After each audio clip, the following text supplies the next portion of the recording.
Hey everyone, welcome to Royal kitchen delights. எந்த மீனாக இருந்தாலும் இதே மீன் குழம்பு மெத்தடில் வைக்கலாம். எப்படி செய்கிறதுன்னு பார்க்கலாம்.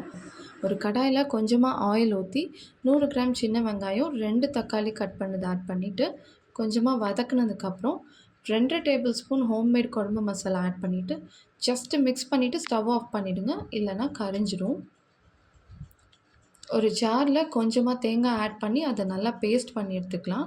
பேஸ்ட் பண்ணதுக்கப்புறம் ஃப்ரை பண்ண இன்க்ரீடியன்ட்ஸ் ஆட் பண்ணி அதையும் நல்லா பேஸ்ட் பண்ணி எடுத்துக்கலாம்.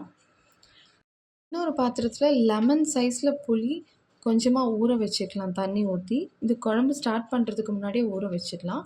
இன்னொரு கடாயில் ஆயில் ஊற்றி வெந்தயம், கடுகு, கருவேப்பிலை ஆட் பண்ணிக்கலாம்.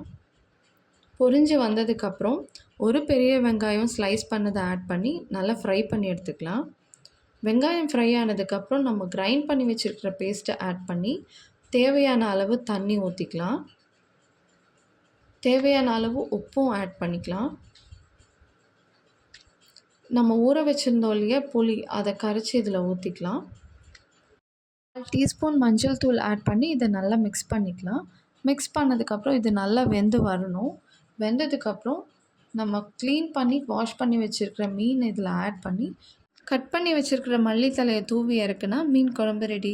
இந்த மீன் குழம்பு மட்டும் எப்பயுமே சாப்பிட்றதுக்கு 1 மணி நேரத்துக்கு முன்னாடியே செஞ்சு வைக்கணும். அப்போ தான் மீன் ஊறி ஊறி குழம்பு நல்லா டேஸ்டியாக இருக்கும். இந்த மீன் குழம்பை ட்ரை பண்ணி பார்த்துட்டு எப்படி இருந்ததுன்னு கமெண்ட்டில் சொல்லுங்கள். இந்த சேனலை சப்ஸ்கிரைப் பண்ணாமல் பார்த்துட்ருக்கீங்கன்னா சப்ஸ்கிரைப் பண்ணிக்கோங்க. அப்போ தான் நியூ வீடியோஸ் எல்லாம் நோட்டிஃபிகேஷன்ஸில் வரும்.